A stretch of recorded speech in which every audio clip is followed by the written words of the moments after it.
Hello students, how are you? Today we have gathered here to discuss on the topic social movements in India. आज मैं जो आपके साथ discuss करना चाहती हूँ वो है सामाजिक आंदोलन। और सामाजिक आंदोलन, भारत में सामाजिक आंदोलन किस तरह से हो रहे हैं, क्या उनका स्वरूप है, सामाजिक आंदोलन को हम कैसे समझ सकते हैं बेहतर, और सामाजिक सोशल मूवमेंट्स में जो कुछ इंपॉर्टेंट बुक्स हैं जो आप रीड कर सकते हो so that you can connect with it and you can write a good answer. So I hope you all are fine students. और कुछ बच्चों का रिजल्ट भी आया है फर्स्ट सेमेस्टर का, so I wish you good luck and hope you keep working hard, doing well in your exams. So let's begin with our today's discussion, that is on social movements. So सबसे पहले अगर हम सामाजिक आंदोलन को समझते हैं तो हम समाज में, सामाजिक आंदोलन इज सोशल मूवमेंट, समाज में जो आंदोलन हो रहे हैं, मतलब समाज में आंदोलन बहुत पहले भी हुए हैं, आज भी हो रहे हैं और आने वाले समय में भी होंगे। तो ये जो तीन कैटेगराइजेशन मैंने की है, मतलब जो हुए हैं कॉलोनियल समय, औपनिवेशिक काल में, और जो हुए उसके बाद औपनिवेशिक काल के बाद जो हुए after independence, that is post independence, उत्तर औपनिवेशिक काल, उसके बाद आज जो करेंट समय में सामाजिक आंदोलन, ये तीनों सामाजिक आंदोलन एक काल के आधार पर, एक पीरियड के आधार पर डिवाइडेड है। तो सामाजिक आंदोलन मोस्ट प्रोबेबली काल के आधार पर, पीरियड के आधार पर डिवाइडेड होते हैं।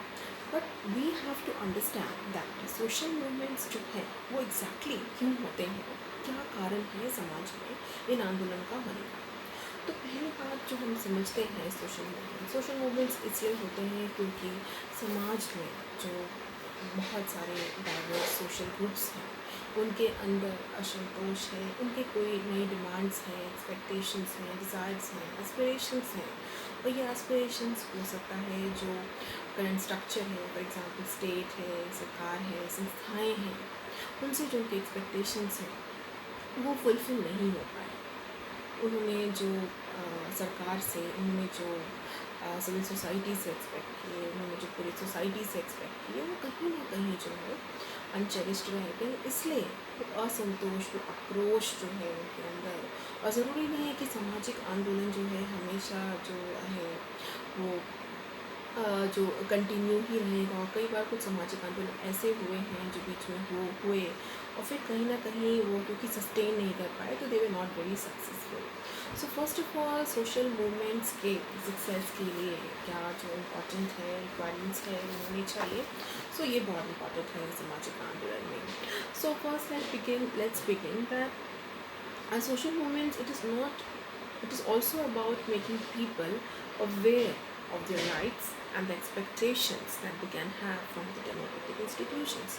तो उनके जो एक्सपेक्टेशंस हैं, डेमोक्रेटिक जो प्रजातांत्रिक जो संस्थाएं हैं, उनकी जो एक्सपेक्टेशंस हैं, उनको भी ध्यान में रखने की बहुत ज़रूरत है। तो it is a collective course of action, many times it is sporadic, इसको हम प्राउड का नाम नहीं दे सकते, बल्कि ये सस्टेन कर रहा होता है। इसका एक फिक्स्ड ऑर्गेनाइजेशनल स्ट्रक्चर होते हैं, leadership is very important and it's playing a very important role in the success of सामाजिक आंदोलन की जो सफलता है, उसमें लीडरशिप की बहुत बड़ी जो है सक्रिय जो भागीदारी है वो होती है। क्यों होती है? क्योंकि कोई भी आंदोलन को निरंतर उसको बरकरार रखने के लिए बहुत ज़रूरी है कि उनके जो नेता हैं, उनके जो संगठन है, वो निरंतर उन लोगों का जो है नेतृत्व करते रहें, उन्हें बताते रहें, समझाते रहें, डायलॉग्स करते रहें, डेलिब्रेशंस करते रहें। फॉर एग्ज़ाम्पल अगर हम एक बहुत ही फेमस सामाजिक आंदोलन का डिस्कशन करते हैं, जैसे चिपको आंदोलन बहुत ही एक फेमस रहा और बहुत ही सक्सेसफुल भी रहा, पर्यावरणीय आंदोलन। और कई बार क्वेश्चंस भी आते हैं चिपको आंदोलन पे, चिपको मूवमेंट पे। Chipko movement in details I will discuss in our next discussion. I'm not going to discuss Chipko movement in details today, but मैं एग्जाम्पल से समझाना चाहती हूँ कि चिपको मूवमेंट एक पर्यावरणीय आंदोलन के परिवेश में हम समझते हैं, उसको समझाने की कोशिश करते हैं। फिर दूसरा आंदोलन हम लिए बहुत इम्पोर्टेंट है दलित पैंथर मूवमेंट, दलित मूवमेंट इंडिया में कैसे आया, क्या था। उसके बाद आप देखिए महिलाओं का आंदोलन जो है सेक्सुअल हरासमेंट पे, डोमेस्टिक वायलेंस पे, और LGBT राइट्स, आजकल कितने सारे section 377 and there are many movements that are coming up. और रिसेंटली आपने देखा अन्ना हज़ारे का जो मूवमेंट हुआ इंडिया अगेंस्ट करप्शन, उस किस तरह से उसने बहुत बड़ा रोल, बहुत बड़ा प्लेटफॉर्म लिया, और बहुत सारी सकारात्मक जो गतिविधियाँ हैं इस मूवमेंट से आई। आपका सेटअप होना, आम आदमी पार्टी का आना, उसकी वजह से बहुत ही सक्रिय भूमिका निभाना हमारे उसके पूरे समाज में, और एक पॉलिटिकल पार्टी में एक बदलाव लाना, ये भी बहुत बड़ा एक रोल प्ले किया है उसमें। अब दूसरी बात जो मैं यहाँ पे डिस्कस करना चाहती हूँ, रिसेंटली शाहीनबाग में आपने देखा कि नागरिकता के जो अमेंडमेंट हुए हैं उसके खिलाफ काफ़ी आंदोलन हुए, काफ़ी आक्रोश रहा। I'm not going into the controversies of what happened and why it happened. Obviously there are controversies, चीज़ें होती हैं, होती रहेंगी, और क्यों होती हैं ये बहुत बेखूबी से आप समझते हैं, क्योंकि India is a democratic system, और डेमोक्रेटिक पॉलिटिक्स की बहुत ही खूबसूरती है कि डेमोक्रेटिक प्रोसेस में सबको अपनी बातों को, अपनी जो एक्सप्रेशन है, अपनी जो स्पीच है उसको व्यक्त करने का मौका मिलता है। और अगर ये ना मिले तो फिर ये जो है नॉन डेमोक्रेटिक सिस्टम हो जाए, ऑटोक्रेटिक सिस्टम हो जाए, जहाँ लोगों की जो भी डिस्कशन है, डिलिब्रेशंस हैं, वो ना हो पाए।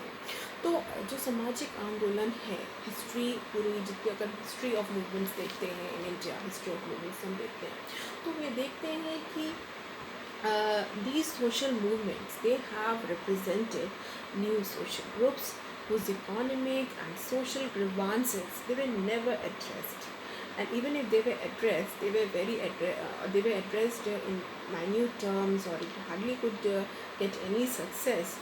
और बेसिकली ये याम ऑफ इलेक्टोरल पॉलिटिक्स रह गया, पार्टी का अपना जो पावर स्ट्रक्चर है, पावर में जो उसकी रोल है, भूमिका है, उसी तक ही ये सीमित रह गया। इसलिए भी ये बहुत ज़रूरी था कि इस तरह की जो इश्यूज़ हैं वो कोई ना कोई नए प्लेटफॉर्म में, जहाँ पे लोगों के लिए न्यू स्पेस हो, तो उस then these movements they were also known as popular movements. और पॉपुलर मूवमेंट्स क्यों? क्योंकि they effectively represented the diverse groups and their demands. तो इसीलिए क्योंकि इन्होंने इफेक्टिवली रिप्रेजेंट किया है डाइवर्स ग्रुप्स को और उनके डिमांड्स को, तो इसलिए भी जो ये सामाजिक आंदोलन रहे, इनका बहुत बड़ा योगदान रहा है। अब ये समझने की और भी हमें ज़रूरत है कि सामाजिक आंदोलन में और क्या हेल्प की है, या हम सामाजिक आंदोलन को इतना इम्पोर्टेंस दे रहे हैं और इतना डिस्कशन हो रहा है, एकेडमिक डिस्कोर्स में डिबेट्स हो रहे हैं, स्कॉलर्स इन पे आर्ग्यूमेंट्स कर रहे हैं, लोग इनके बारे में तो क्या सोशल मूवमेंट सिर्फ प्रोटेस्ट है और डिसेंट है, लोगों का आक्रोश है, या इससे आगे भी है ये? तो इससे आगे क्या है कि जो सोशल कॉन्फ्लिक्ट हो रहे समाज में, तो उसको समझने की ज़रूरत है, क्यों हो रहे हैं। तो इसके लिए जो स्पेस मिला है डेमोक्रेसी को ब्रॉडन करने का, री-इनलाइटन करने का, री-इंजीनियरिंग करने का, तो बहुत इम्पॉर्टेंट है कि ये सोशल मूवमेंट्स ने बहुत बड़ा स्पेस उसके लिए प्रोवाइड किया है।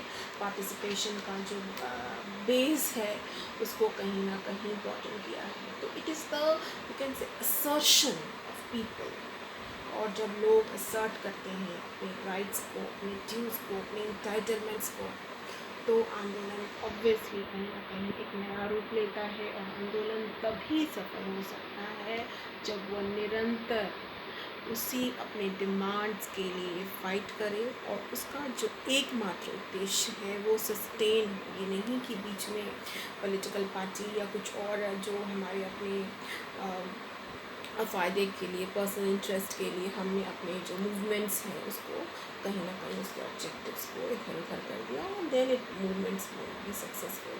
पर इंडिया में जो मूवमेंट्स हुए हैं, जो हमें डिस्कस करने हैं, they have been highly successful. चाहे नर्मदा बचाओ आंदोलन को ले लें मध्य प्रदेश में, तो NDA पे डिबेट्स, गांधीयन आइडियोलॉजी NDA का, तो काफ़ी हद तक हम उस पर स्टूडेंट्स डिस्कस कर सकते हैं। So I will tell you about the two important books that are very important if you are studying this paper, और इस पर अगर अच्छा आंसर लिखना चाहते हो तो ये दो बुक्स बहुत इंपॉर्टेंट है। तो सबसे पहला बुक मैं बताना चाहती हूँ घनश्याम शाह की है, social movements in India, a review of literature. ये प्रकाशित हुई थी 1994 में, और इसके जो पब्लिश हुआ है ये says publication, sorry it's 2004 publication और सेज पब्लिकेशंस के द्वारा प्रकाशित हुई है। दूसरी जो, और ये बुक आपको हिंदी मीडियम में भी मिल जाएगी।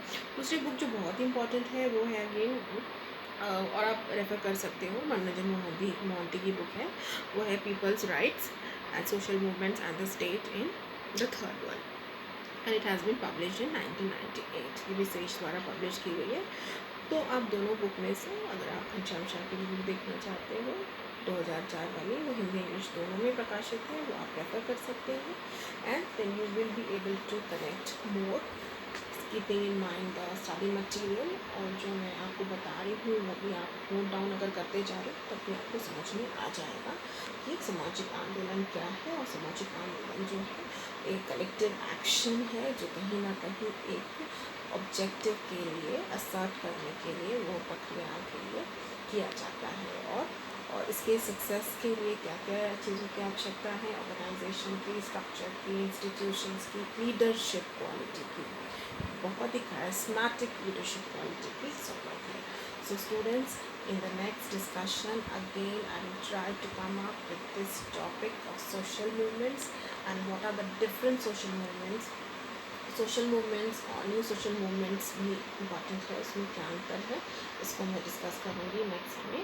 सो I hope you all are taking care of your self, so stay home, stay healthy, so bye till we meet next.